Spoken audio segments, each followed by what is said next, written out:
किसी की नजर मुझ पर पड़े ना पड़े, प्रभु की नजर का हुआ है असर। ओम शांति।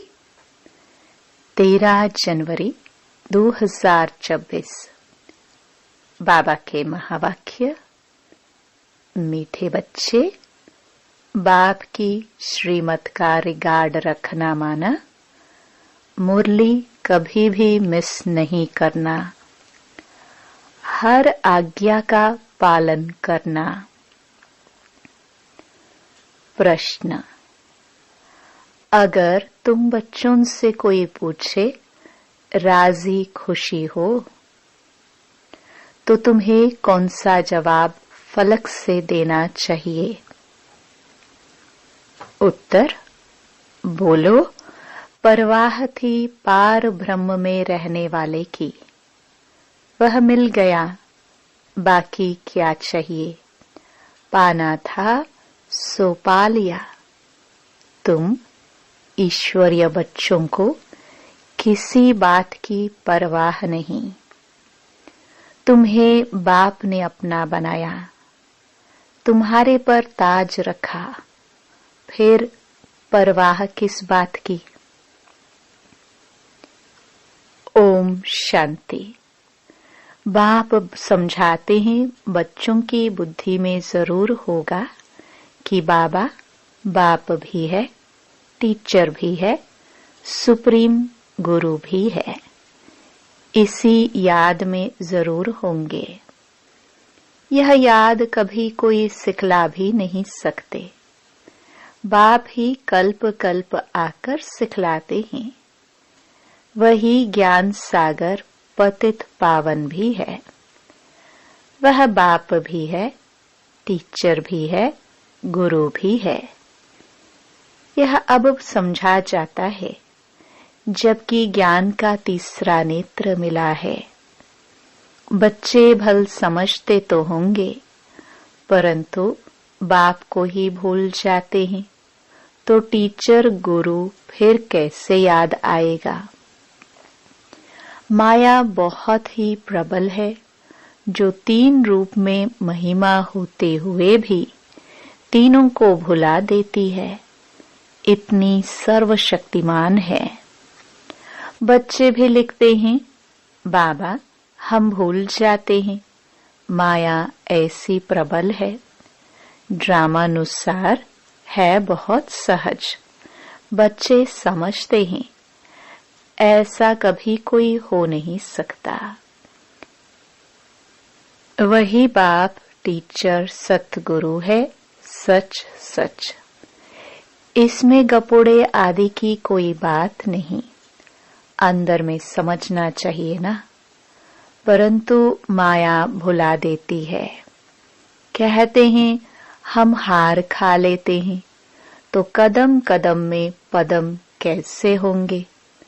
देवताओं को ही पदम की निशानी देते हैं, सबको तो नहीं दे सकते। ईश्वर की यह पढ़ाई है, मनुष्य की नहीं। मनुष्य की यह पढ़ाई कभी हो नहीं सकती।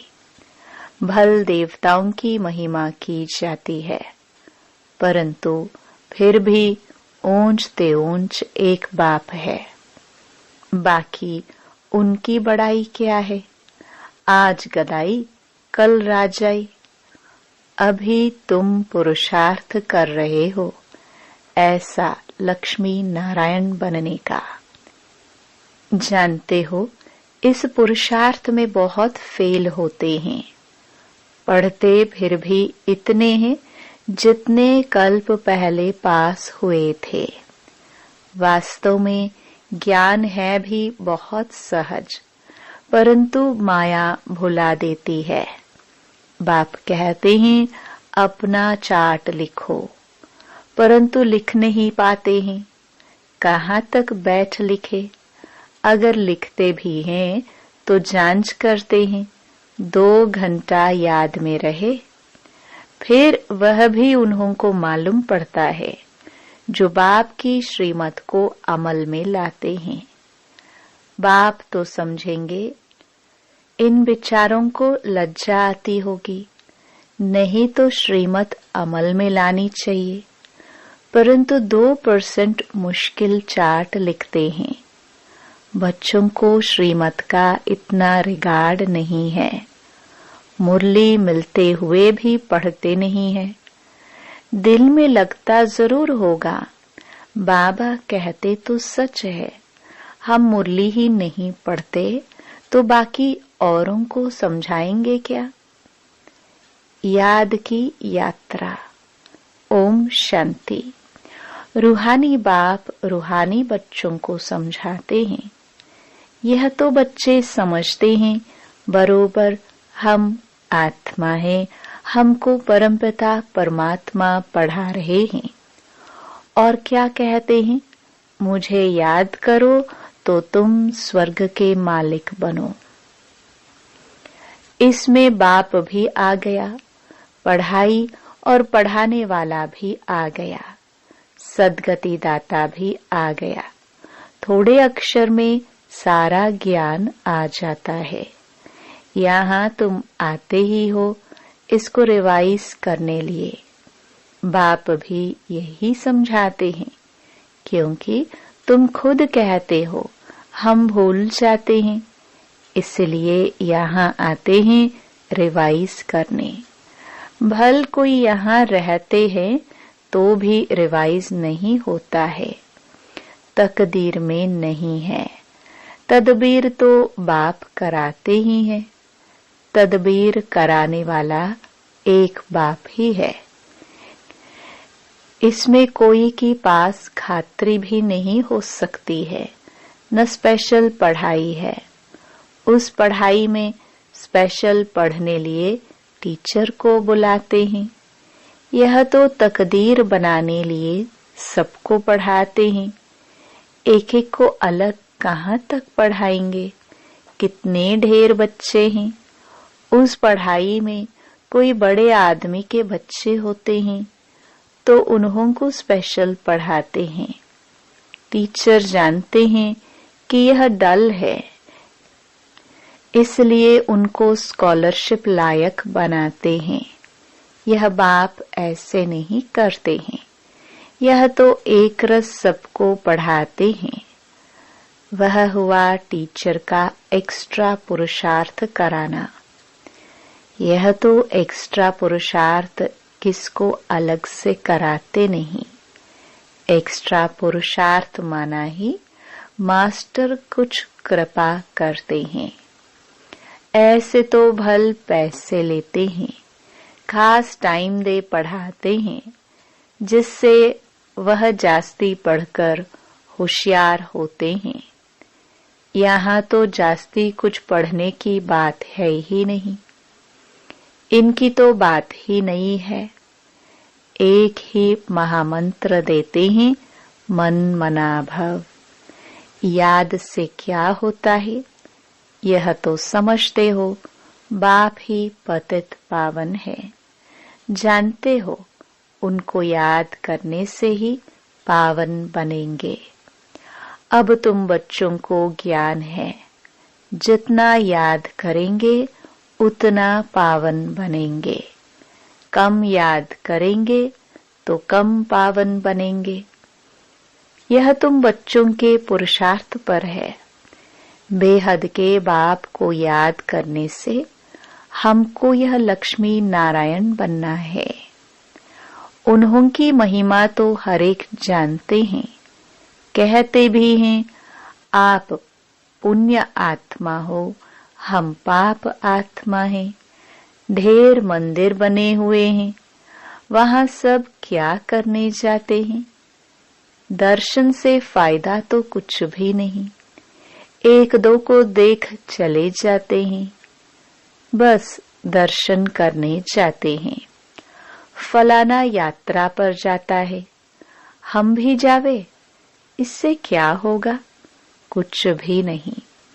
तुम बच्चों ने भी यात्राएं की है, जैसे और त्योहार मनाते हैं वैसे यात्रा भी एक त्योहार समझते हैं।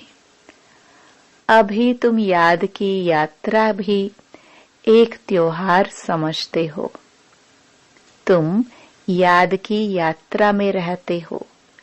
अक्षर ही एक है, मन मना भव।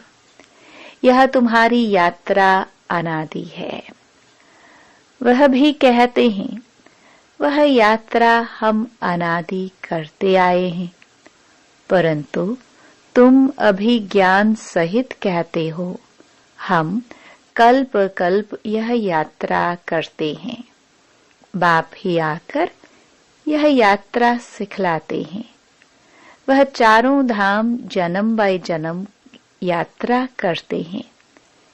यह तो बेहद का बाप कहते हैं, मुझे याद करो तो तुम पावन बन जाएंगे।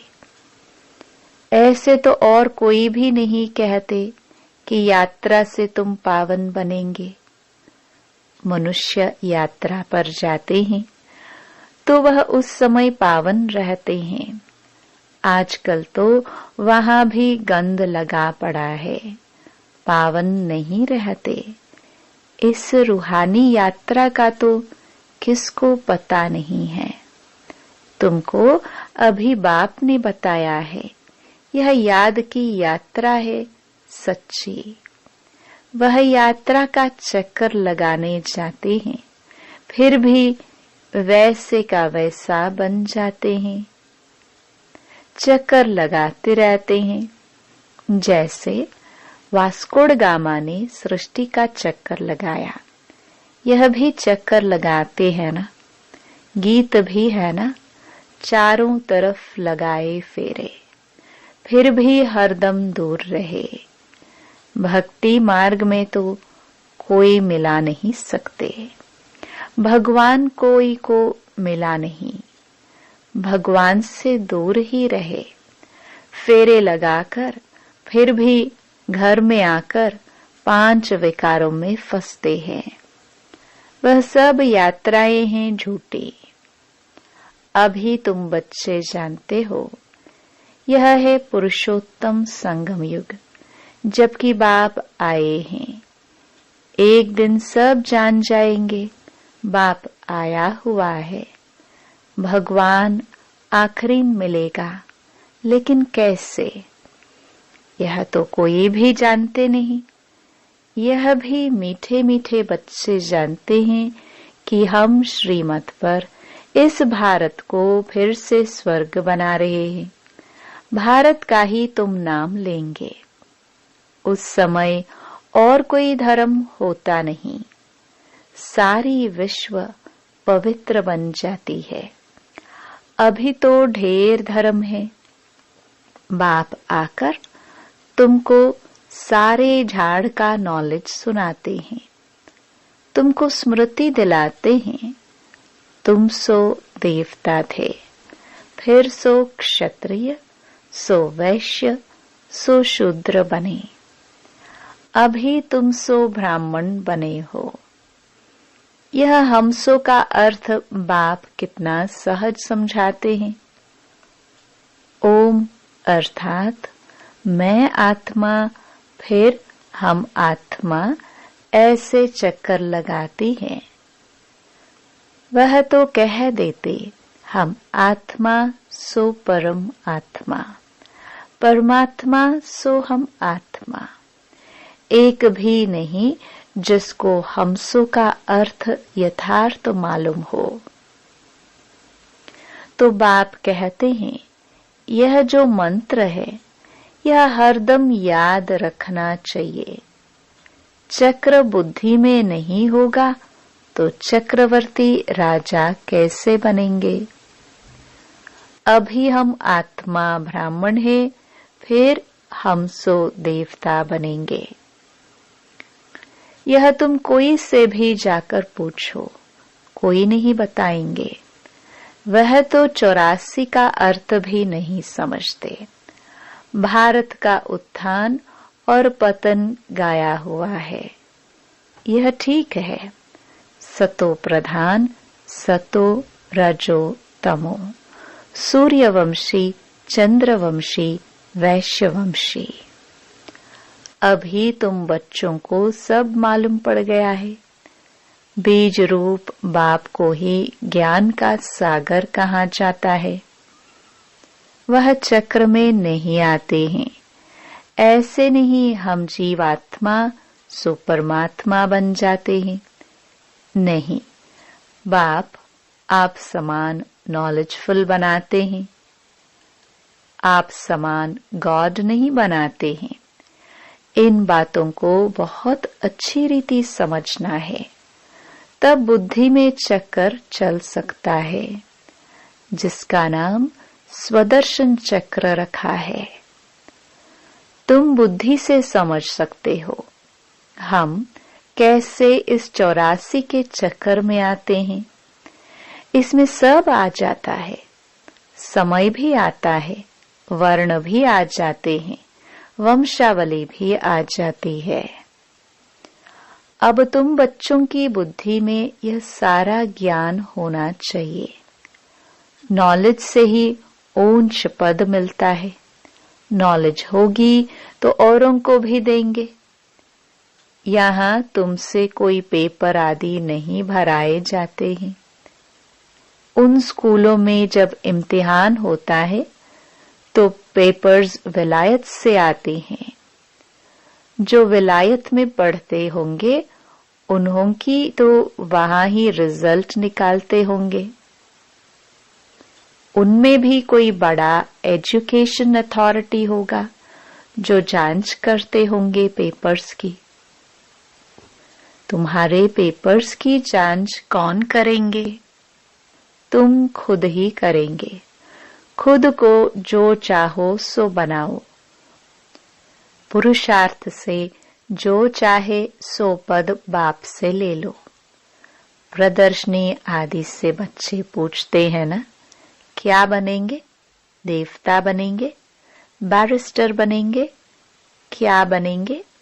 जितना बाप को याद करेंगे, सर्विस करेंगे, उतना फल मिलेगा। जो अच्छी रीति बाप को याद करते हैं वह समझते हैं हमको सर्विस भी करनी है, प्रजा बनानी है ना। यह राजधानी स्थापन हो रही है तो उसमें सब चाहिए। वहां वजीर होते नहीं। वजीर की दरकार उनको रहती जिसको अकल कम होता है। तुमको वहां राय की दरकार नहीं रहती है। बाबा के पास राय लेने आते हैं। स्थूल बातों की राय लेते हैं। पैसे का क्या करे, धंधा कैसे करे। बाबा कहते हैं यह दुनियावी बातें बाप के पास नहीं ले आओ। हाँ, कहाँ दिल शिकस्त बन न जाए तो कुछ न कुछ आथत देकर बता देते हैं। यह कोई मेरा धंधा नहीं है, मेरा तो ईश्वरीय धंधा है तुमको रास्ता बताने का। तुम विश्व का मालिक कैसे बनो?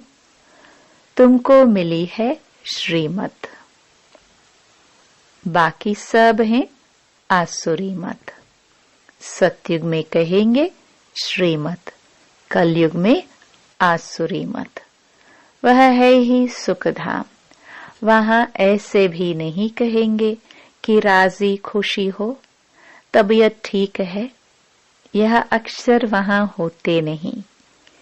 यह यहाँ पूछा जाता है, कोई तकलीफ तो नहीं है, राजी खुशी हो। इसमें तो बहुत बातें आ जाती हैं। वहां दुख है ही नहीं जो पूछा जाए। यह है ही दुख की दुनिया। वास्तव में तुमसे कोई पूछ नहीं सकते। भल माया गिराने वाली है तो भी बाप मिला है ना। तुम कहेंगे क्या तुम खुश खैराफत पूछते हो? हम ईश्वर के बच्चे हैं, हमसे क्या खुश खैराफत पूछते हो? परवाह थी पार भ्रम में रहने वाले बाप की, वह मिल गया, फिर किसकी परवाह? यह हमेशा याद करना चाहिए। हम किसके बच्चे हैं? यह भी बुद्धि में ज्ञान है कि जब हम पावन बन जाएंगे तो फिर लड़ाई शुरू हो जाएगी। तो जो भी तुमसे कोई पूछे कि तुम खुश राजी हो, तो बोलो हम तो सदैव खुश राजी हैं। बीमार भी हो तो भी बाप की याद में हो। तुम स्वर्ग से भी जास्ती यहाँ खुश राजी हो, जबकि स्वर्ग की बादशाही देने वाला बाप मिला है जो हमको इतना लायक बनाते हैं, तो हमको क्या परवाह रखी है? ईश्वर के बच्चों को क्या परवाह? वहां देवताओं की भी परवाह नहीं। देवताओं के ऊपर तो है ईश्वर। तो ईश्वर के बच्चों को क्या परवाह हो सकती है? बाबा हमको पढ़ाते हैं। बाबा हमारा टीचर सतगुरु है। बाबा हमारे ऊपर ताज रख रहे हैं। हम ताजधारी बन रहे हैं। तुम जानते हो हमको विश्व का ताज कैसे मिलता है? बाप नहीं ताज रखते। यह तो तुम जानते हो। सतयुग में बाप अपना ताज अपने बच्चों पर रखते हैं, जिसको अंग्रेजी में कहते हैं क्राउन प्रिंस। यहाँ जब तक बाप का ताज बच्चों को मिले, तब तक बच्चे को उत्कंठा रहेगी। यह बाप मेरे तो ताज हमारे सिर पर आवे। आश होगी प्रिंस से महाराजा बनूं। वहां तो ऐसी बात नहीं होती। अपने समय पर कायदे अनुसार बाप बच्चों को ताज देकर फिर किनारा कर लेते हैं। वहां वानप्रस्थ की चर्चा होती नहीं। बच्चों को महल आदि बना कर देते हैं। आशाएं सब पूरी हो जाती हैं। तुम समझ सकते हो, सतयुग में सुख ही सुख है। प्रैक्टिकल में सब सुख तब पाएंगे जब वहां जाएंगे। वह तो तुम ही जानो स्वर्ग में क्या होगा। एक शरीर छोड़ फिर कहाँ जाएंगे? अभी तुम्हें प्रैक्टिकल में बाप पढ़ा रहे हैं। तुम जानते हो हम सच सच स्वर्ग में जाएंगे। वह तो कह देते हम स्वर्ग में जाते हैं, पता भी नहीं है स्वर्ग किसको कहा जाता है। जन्म जन्मांतर यह अज्ञान की बातें सुनते आए। अभी बाप तुमको सत्य बातें सुनाते हैं। अच्छा, मीठे मीठे सिखिलदे बच्चों प्रति माता पिता बाप दादा का याद प्यार और गुड मॉर्निंग। रूहानी बाप की रूहानी बच्चों को नमस्ते। धारणा के लिए मुख्य सार। पहला, सदा राजी खुशी रहने के लिए बाप की याद में रहना है। पढ़ाई से अपने ऊपर राजाई का ताज रखना है। दूसरा, श्रीमत पर भारत को स्वर्ग बनाने की सेवा करनी है। सदा श्रीमत का रिगार्ड रखना है। वरदान, श्रेष्ठ तकदीर की स्मृति द्वारा अपने समर्थ स्वरूप में रहने वाले सूर्यवंशी पद के अधिकारी भव। जो अपनी श्रेष्ठ तकदीर को सदा स्मृति में रखते हैं, वह समर्थ स्वरूप में रहते हैं। उन्हें सदा अपना अनादि असली स्वरूप स्मृति में रहता है। कभी नकली फेस धारण नहीं करते। कई बार माया नकली गुण और कर्तव्य का स्वरूप बना देते हैं। किसको क्रोधी, किसको लोभी, किसको दुखी, किसको अशांत बना देती है। लेकिन असली स्वरूप इन सब बातों से परे है। जो बच्चे अपनी असली स्वरूप में स्थित रहते हैं, वह सूर्यवंशी पद के अधिकारी बन जाते हैं। स्लोगन: सर्व पर रहम करने वाले बनो तो अहम और वहम समाप्त हो जाएगा। अव्यक्त इशारे: इस अव्यक्ति मास में बंधन मुक्त रह जीवन मुक्त स्थिति का अनुभव करो। जब आपकी रचना कमल पुष्प जल में रहते जल के बंधन से मुक्त है, तो जब रचना में यह विशेषता है तो क्या मास्टर रचना में नहीं हो सकती? जब कभी बंधन में फंस जाओ तो अपने सामने कमल पुष्प का दृष्टांत रखो कि जब कमल पुष्प न्यारा प्यारा बन सकता है तो क्या मास्टर सर्वशक्तिवान नहीं बन सकते? तो सदा बन जाएंगे। ओम शांति।